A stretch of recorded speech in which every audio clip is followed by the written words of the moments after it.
Bapa sumber segala firman dan sumber kebenaran.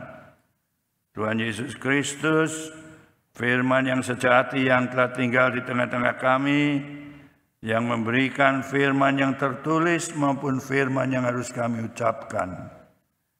Tuhan Roh Kudus, pewahyu dan pengilham firman, Allah Tritunggal yang Maha Kasih, tolonglah kami saat ini.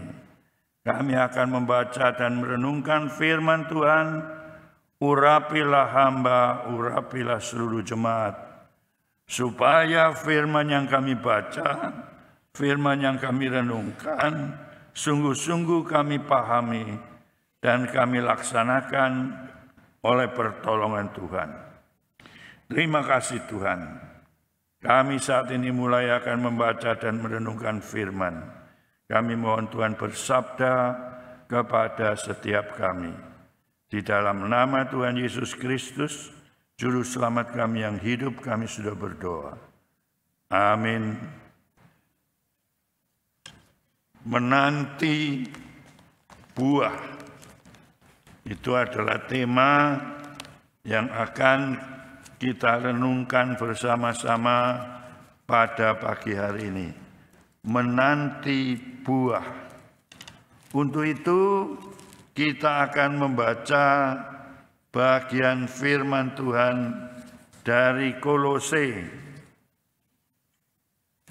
Kolose pasal yang pertama, kita akan membaca ayat yang pertama sampai dengan ayat yang ketiga sampai dengan ayat 14. Kolose pasalnya yang pertama, ayat 3 sampai dengan ayat yang ke-14. Mari kita perhatikan bersama, saya akan membacakannya di sini. Judul perikopnya, ucapan syukur dan doa. Kami selalu mengucap syukur kepada Allah, Bapa Tuhan kita Yesus Kristus, setiap kali kami berdoa untuk kamu, karena kami telah mendengar tentang iman-Mu dalam Kristus Yesus dan tentang kasih-Mu terhadap semua orang kudus, oleh karena pengharapan yang disediakan bagi kamu di sorga. Tentang pengharapan itu telah lebih dahulu kamu dengar dalam firman kebenaran, yaitu Injil, yang sudah sampai kepada kamu. Injil itu berbuah dan berkembang di seluruh dunia. Demikian juga di antara kamu, sejak waktu kamu mendengarnya dan mengenal kasih karunia Allah dengan sebenarnya. Semuanya itu telah kamu ketahui dari Epafras, kawan pelayan yang kami kasihi, dan yang bagi kamu adalah pelayan Kristus yang setia. Dialah juga yang telah menyatakan kami kasih-Mu dalam roh. Sebab itu sejak waktu kami mendengarnya, kami tiada berhenti-henti berdoa untuk kamu.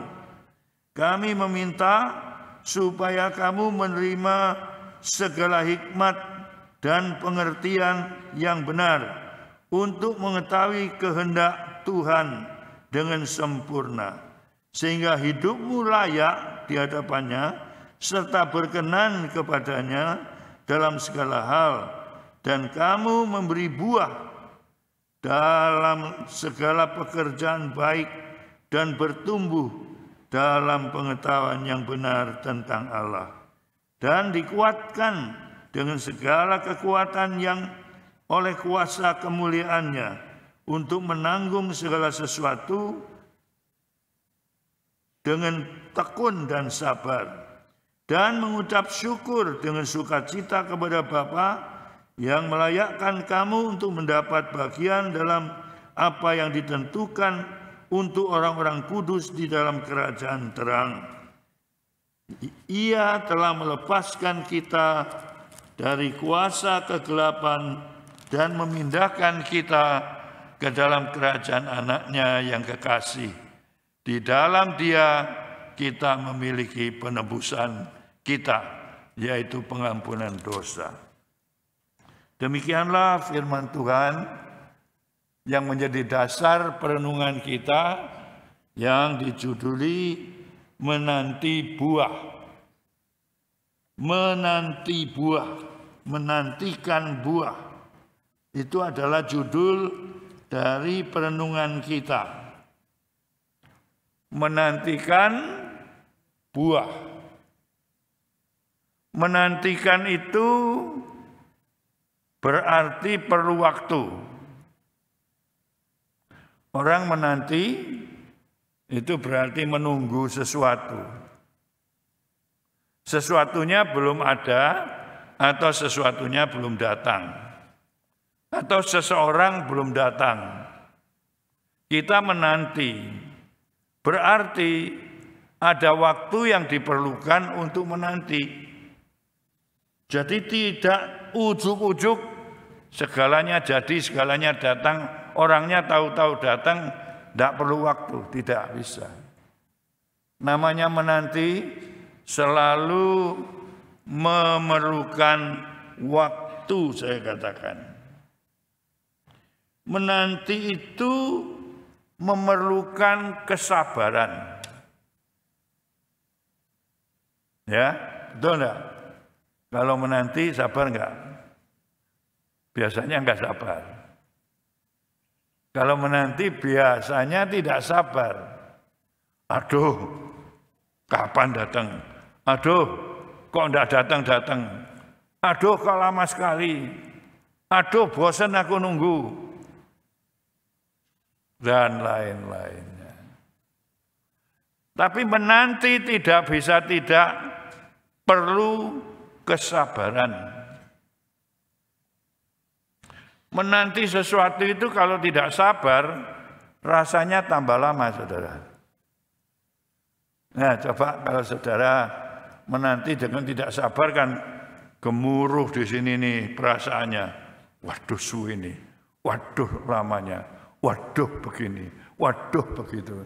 Tambah datang rasanya. Jadi perlu kesabaran, saya katakan. Bukan saja perlu kesabaran, kalau orang menanti itu mesti ada harapan. Harapan yang dinantikan itu akan datang. Kalau sudah tahu harapannya nggak ada, ya nggak usah nanti. Ya, betul ya?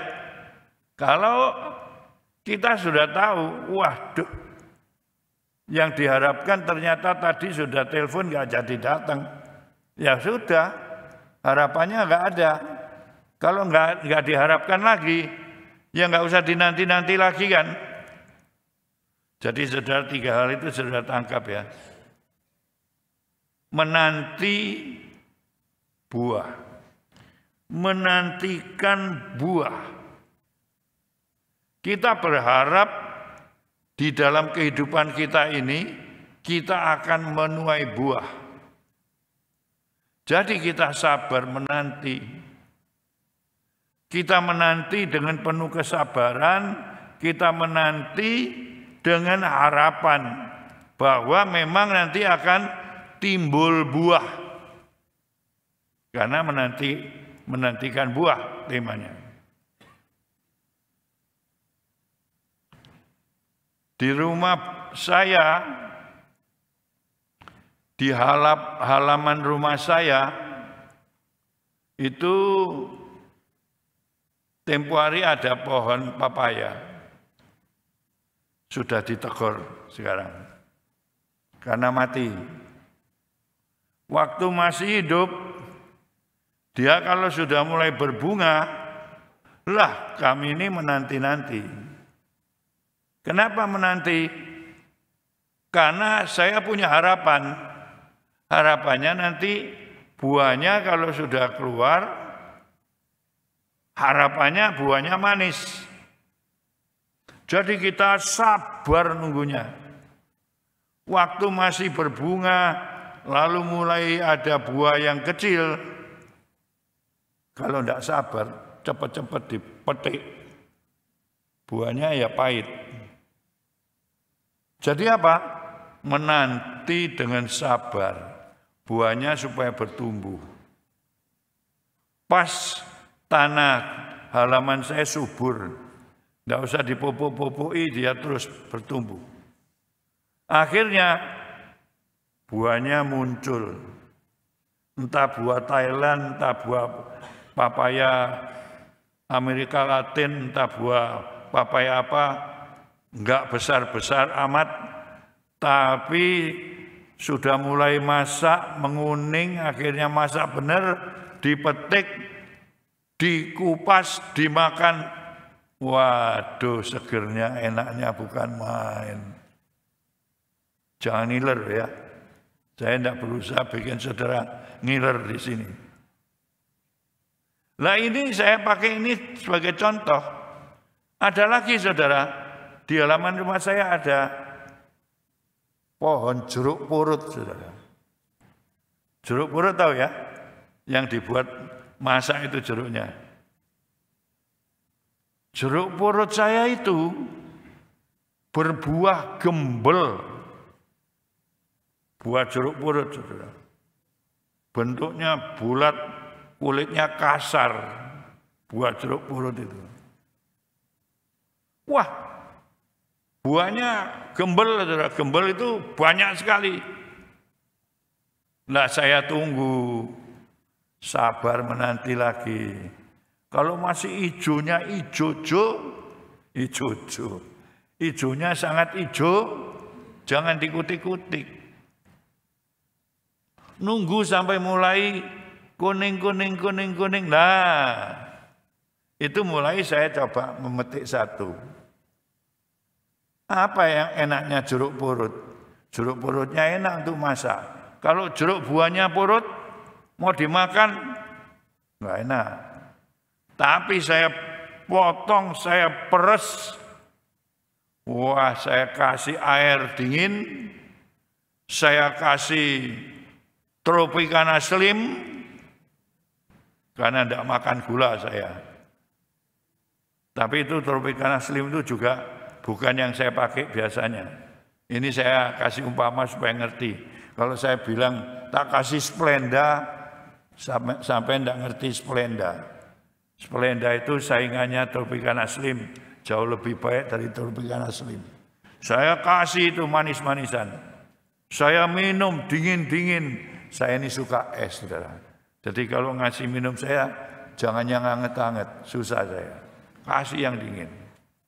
Saya minum, ada manisnya, bukan gula, manisnya itu tadi, manisnya orang diabetes, kasih itu peres, jeruk purut, waduh, panas-panas gini, buat saya bisa nggak jadi nih. Kasih itu, seger sekali saudara. Nah, harus sabar menanti. Dengan harapan bahwa nanti kalau sudah saya peras, rasanya enak, segar dan menguatkan tubuh saya. Nah ini saudara, saya pakai ilustrasi, beberapa ilustrasi ini, untuk mengatakan kepada saudara bahwa tema menantikan buah itu tidak bisa ujuk-ujuk muncul. Menjadi orang Kristen, sudah percaya Yesus, sudah sungguh-sungguh diselamatkan, tidak ujuk-ujuk keluar buah yang manis hidupmu itu. Belum tentu. Karena apa? Mau mengeluarkan buah itu kan perlu mulai dari dasar. Mulai dari ditanami, mulai dikasih benih, mulai disirami, mulai dipupuki, mulai diapa-apain supaya dia bertumbuh. Dan kalau bertumbuh diharapkan nantinya dia akan berbunga lalu berbuah lebat. Kehidupan rohani kita itu sama seperti itu. Gambarannya mirip. Kita menjadi orang Kristen tidak ujuk-ujuk bisa berbuah. Harus melalui proses pertolongan, pemupukan, pemangkasan, pemeliharaan yang luar biasa supaya nanti kehidupan rohani kita ini bisa bertumbuh. Nah, sudah itu saya sudahi dulu. Itu adalah dasar pokok pemikiran untuk berbicara menantikan buah. Nah, coba perhatikan sekarang. Saya mulai dari ayat yang ketiga, saudara. Ya, kita ikuti saja urutannya ya. Mulai ayat ketiga. Kami selalu mengucap syukur kepada Allah, Bapa Tuhan kita Yesus Kristus, setiap kali kami berdoa untuk kamu. Bersyukur, bersyukur, bersyukur. Bersyukur karena kasih setiamu. Bersyukur karena apalagi itu kata-katanya. Ibu tadi itu pinter tahu. Gimana Bu? Bersyukur, bersyukur, bersyukur dan bersyukur. Apa Bu?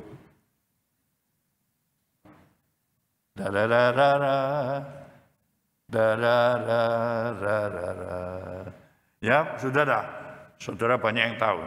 Jadi bersyukur itu nomor satu. Orang Kristen mau bertumbuh, berbuah, banyaklah bersyukur. Karena bersyukur itu menyegarkan jiwamu dan jiwaku. Karena bersyukur itu disenang oleh Tuhan. Orang yang tidak pernah bersyukur itu orang Tionghoa, orang Hokkien. Sini ini bukan Hokkien ya, Hingwa sini ini. Tapi banyak yang Hokkien juga lah. Namanya Puthao. Orang tidak tahu bersyukur itu Puthao. Puxiao. Tidak tahu syukur kepada orang tua. Puxiao. Jadi kita memang diajari untuk selalu bersyukur, bersyukur, bersyukur, bersyukur. Tahukah sekali lagi, saudara-saudara, kalau bersyukur itu hatimu penuh dengan kegembiraan? Coba kalau saudara kerjanya cuma bersungut-sungut, gerundel-gerundel, ngumpat-ngumpat, apa akibatnya? Wajah saudara pasti cemberut. Pasti jidat saudara penuh dengan sawangi kolomonggo. Tahu saudara sawangi kolomonggo? Sing ruwet itu. Hati-hati ya. Nanti kita salaman, saya mau melihat wajahnya satu-satu. Sing sawang kolomonggone akeh tak bilangi. Ayo, stop, penuh syukur. Jangan gerundel. Supaya kamu jangan kolomonggoe bak. Nah saudara, itu memang sudah rahasia yang Tuhan berikan kepada kita. Ya. Apa kata Tesalonika? Bersyukurlah selalu. Ya. Berdoa, bersyukur, dan mengucap syukur, berdoa, mengucap syukur, dan satu lagi. Ya, ada 3. Nah kalau bersyukur itu sudah menjadi rumusnya orang bisa bahagia, ayo, ini kita jajak dulu. Bersyukur. Kolose berkata apa? Bersyukur. Mengucap syukur kepada Allah, Bapa Tuhan kita Yesus Kristus, setiap kali kami berdoa untuk kamu. Paulus mengatakan, setiap kali aku berdoa, aku mengucap syukur. Maka itu saya ajari. Setiap hari kalau saudara berdoa, mulai apa? Mengucap syukur. Pagi saya bangun tidur, saya coba mengangkat kaki saya untuk turun dari ranjang, miring turun. Apa yang saya katakan? Syukur Tuhan, kakiku masih bisa terangkat dan bisa duduk. Karena saya mengingat mama saya waktu menjelang beliau pergi 2 hari sebelumnya. Saya pas tidak di rumah, ibu ada di rumah. Mama tinggal bersama dengan saya. Dia menurunkan kaki. Itu terus dia manggil-manggil. Aduh. Kok angel ya aku ngangkat kakiku ini. Ternyata dia sudah mulai kena stroke. Tiba-tiba, tidak pernah sakit, mama saya selalu sehat, menjelang meninggalnya 2 hari, dia tiba-tiba kena massive stroke namanya. Yang tiba-tiba secara kuat sekali stroke-nya datang. Jadi dia mau angkat kaki nggak kuat. Dipanggilkan dokter, dokternya pas kenalan baik saya, dia datang, dekat juga rumahnya dengan rumah kami di Lawang. Dia datang, dia lihat, waduh, jantungnya, debarannya juga tidak karu-karuan. Sudah, langsung kita ke ICU. Dibawa sama dia, dokternya ikut ngawal, naik mobilnya dia, pergi ke Malang, ke Air Kaset. Sudah sampai di sana, tidak lama lagi, kencang sekali serangannya sampai koma. Saya nggak sempat di rumah, saya rapat persekutuan sekolah teologi di Jakarta. Janjinya Jumat itu hari Jumat. Janjinya Jumatnya mau kontrol dokter. Nggak jadi kontrol dokter, tahu-taunya ngelihat di ICU. Mama saya waktu saya datang di rumah sakit sudah tidak tahu apa-apa, sudah mulai koma. Nah, saya mengingat itu, saudara. Saya bilang di sini, waduh, syukur masih bisa ini, bisa itu. Kalau sudah begitu dia mau bersyukur, tidak bisa. Padahal mama saya itu tidak pernah tidak bersyukur. Orangnya gembira terus, wajahnya bagus, banyak senyumnya. Dia waktu jatuh nggak bisa jalan, karena patah di sini, sementara itu masih berbaring. Orang-orang gereja yang sambang sama dia heran. Yang disambangi malah senyum-senyum. Yang disambangi malah, ayo duduk sini tak doano kamu. Yang disambangi malah dijaga sama bukan suster, sama pembantu. Tiap malam pembantunya disuruh duduk. Ayo gini tak ceritani kamu. Diceritani Tuhan Yesus pembantunya. Tapi ketika terakhir masih stroke datang, kenalah dia. Nah, mumpung masih bisa bersyukur, saudara.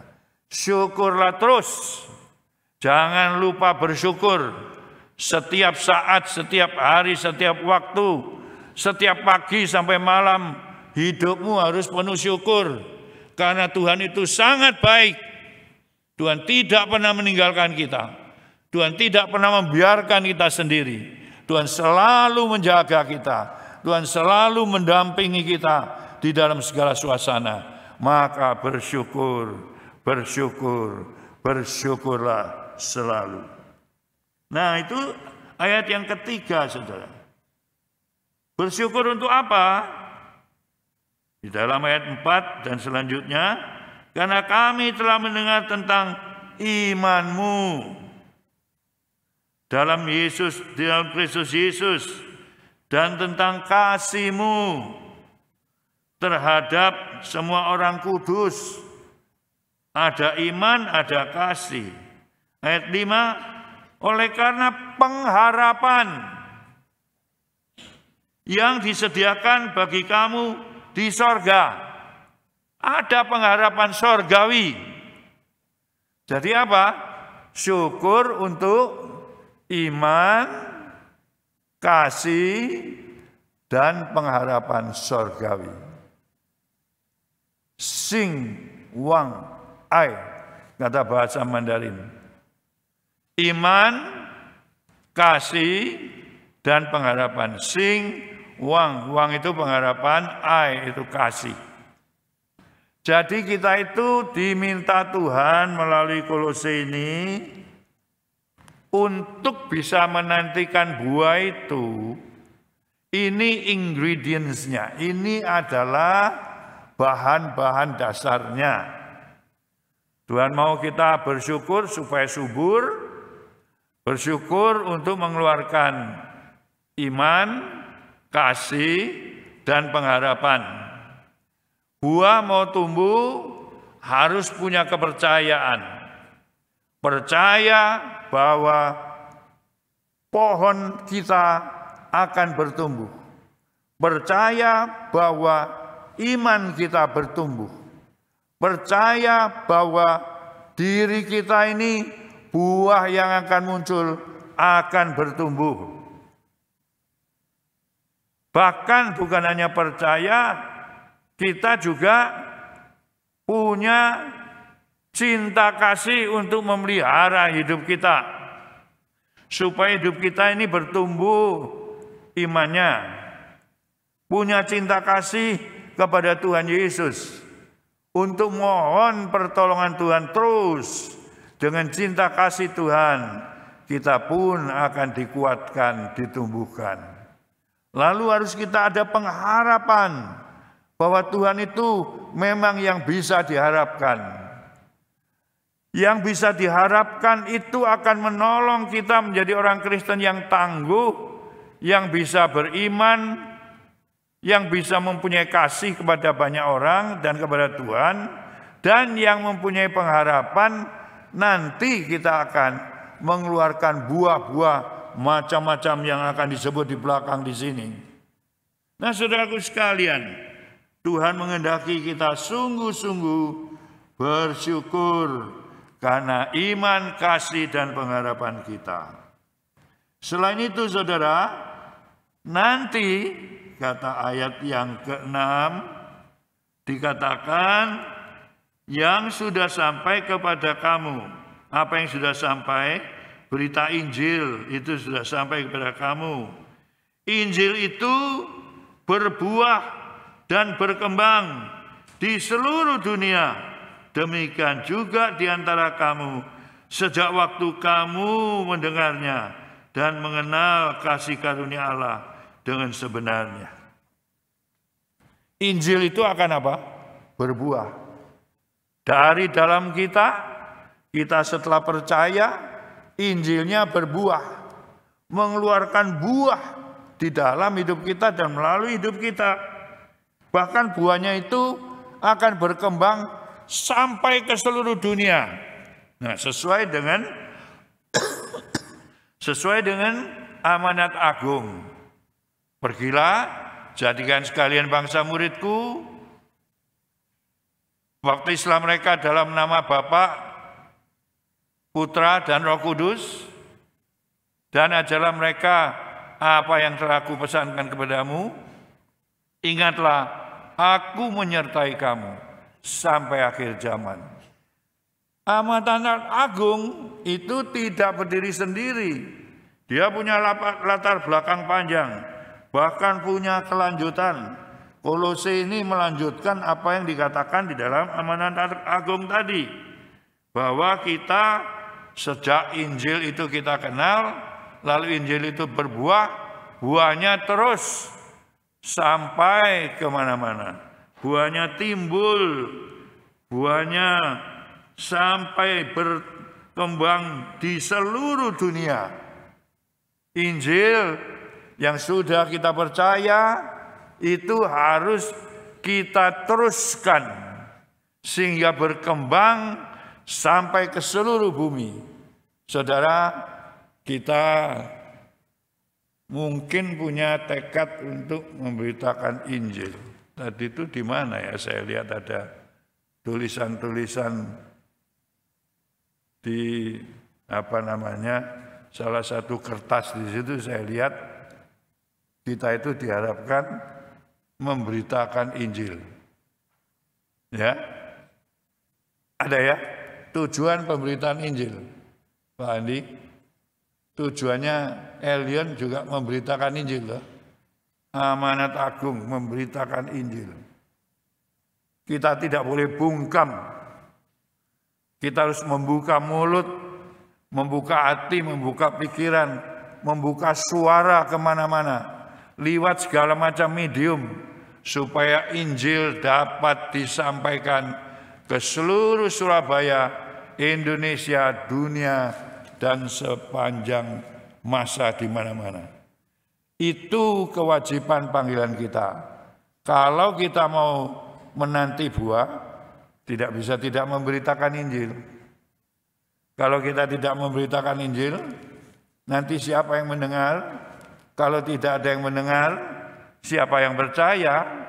Tidak ada. Maka kita harus memberitakan supaya ada yang orang mendengar.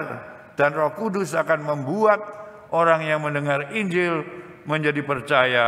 Dan dengan demikian Injil benar-benar tersebar ke seluruh dunia sampai kemana-mana.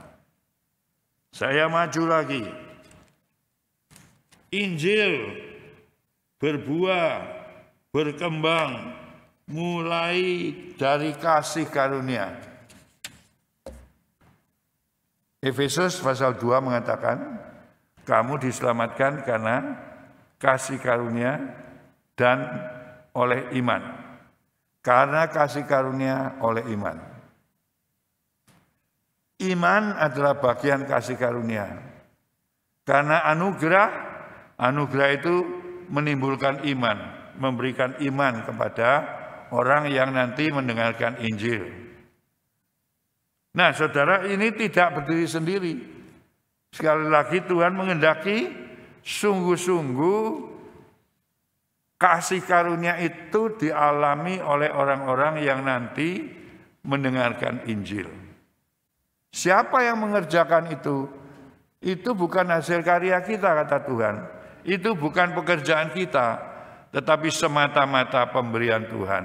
Pemberian Tuhan bagaimana? Roh Kudus. Nah ini tadi. Roh Kudus diberikan itu bukan sia-sia. Roh Kudus diberikan bukan untuk yang bukan-bukan. Roh Kudus diberikan yang terutama untuk supaya Injil bisa diterima orang dan Injil bisa menyelamatkan orang. Dengan Roh Kudus mengerjakan kelahiran baru di dalam setiap kita, lalu kita menjadi orang yang percaya dan beroleh selamat. Setelah selamat, Roh Kudus mengerjakan terus supaya hidup kita dikelola dan diolah, ditolong supaya bertumbuh dan berkembang, hidup kita menjadi dewasa, supaya ketika dewasa kita mulai berkembang dan mulai menunjukkan kuncup-kuncup bunga dan buah sampai buahnya matang dan buah yang dinantikan berkenan kepada Allah dan menjadi berkat bagi banyak orang. Nah, saya teruskan, saudara, bahwa buah kehidupan itu layak di hadapan Allah, kata firman Tuhan. Hidup kita menjadi berkenan kepadanya, lalu mengeluarkan buah dalam segala pekerjaan yang baik. Nah, sudah. Jadi orang yang dinantikan buahnya, itu buah apa yang dinantikan? Yaitu buah dalam segala pekerjaan yang baik. Bertumbuh di dalam pengetahuan yang benar tentang Allah. Jadi ada dua hal. Satu, bertumbuh dalam pengetahuan yang benar tentang Tuhan Allah. Orang Kristen tidak boleh buta. Orang Kristen tidak boleh pokoknya percaya. Sing Yesu tak yongsen. Percaya Yesus dapat hidup yang kekal. Jangan nanti salah tulis sing Yesu tak sueniu. Itu yang ngerti Mandarin tahu itu. Mirip Yongsen dan Sueniu itu mirip. percaya Yesus dapat kerbau, bukan dapat hidup yang kekal. Itu kalau kita lihat tulisan Mandarin bisa dipleset-plesetkan. Tidak, saudara.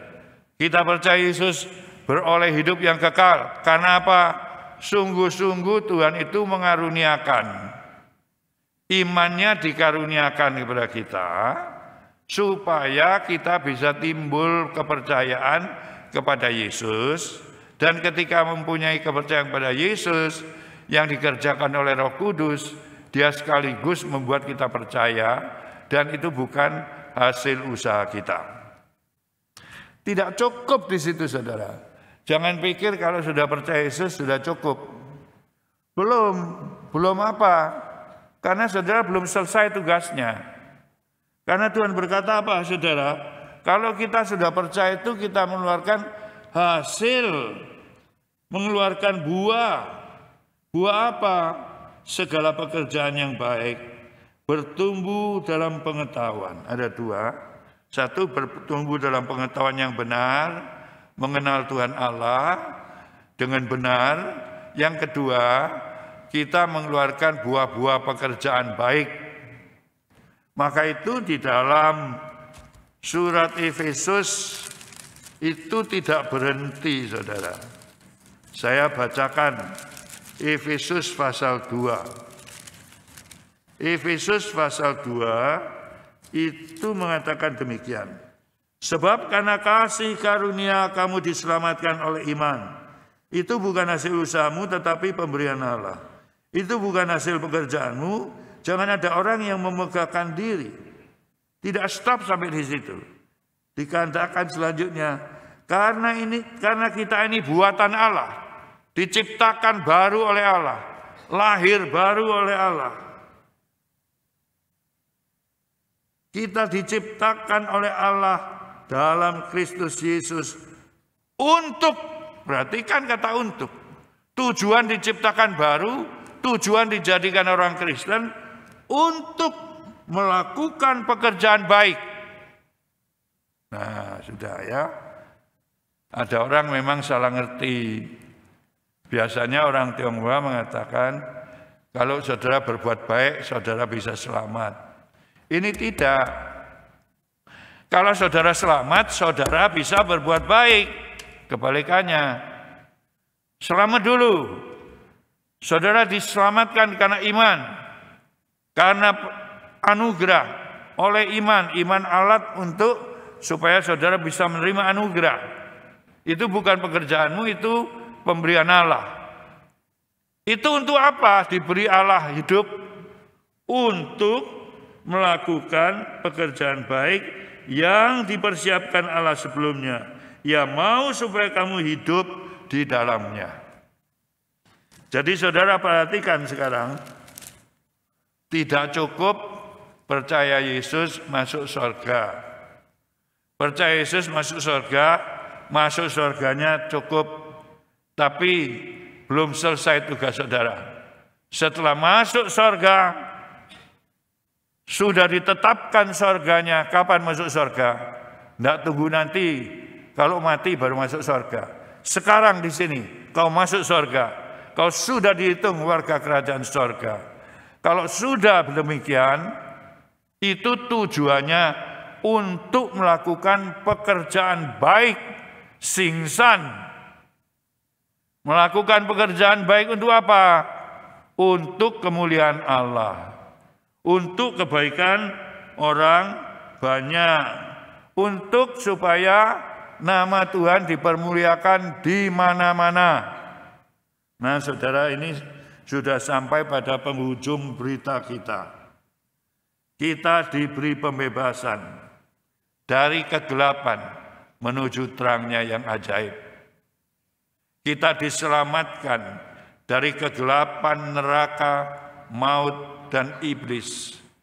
Lalu kita dibawa masuk ke dalam terangnya yang ajaib, yang akan terang benderang selama-lamanya di dalam kerajaan surga.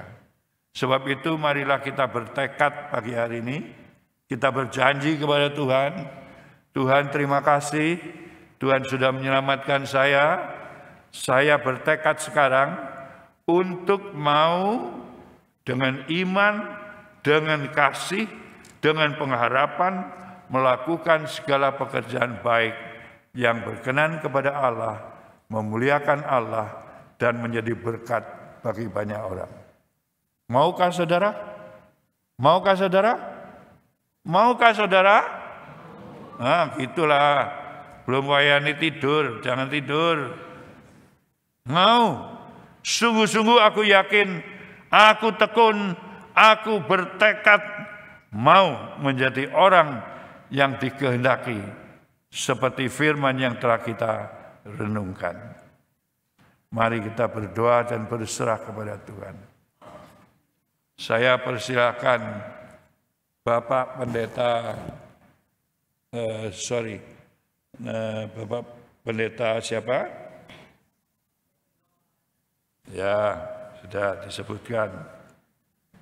Memimpin kita di dalam doa. Ya, mari kita berdoa. Tak habis-habisnya kami mengucap syukur atas sentuhan-sentuhan kasih karunia-Mu yang tidak pernah tidak menyapa kami. Dan kami bersyukur untuk sapaan kasih karunia-Mu pada pagi hari ini, yang sekali lagi mengingatkan kami akan karya keselamatan, karya kelahiran baru yang dikerjakan oleh Roh Kudus, iman yang diberikan kepada kami, iman, harap, dan kasih yang boleh terus-menerus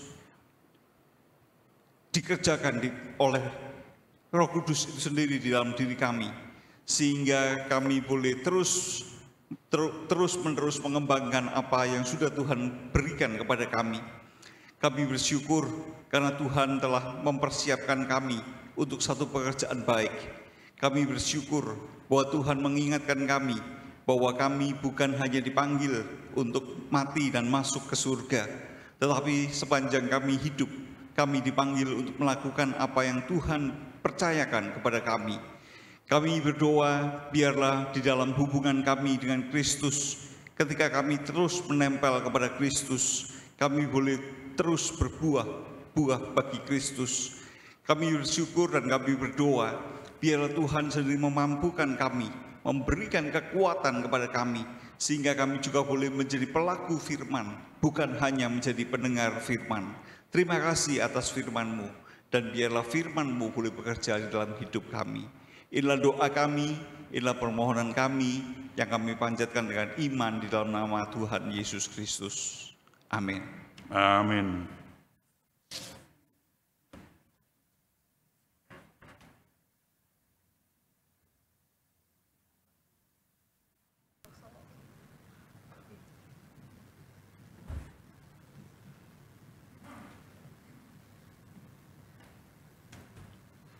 Mari saudaraku, kita bangkit berdiri, kita mengikrarkan pengakuan iman rasuli.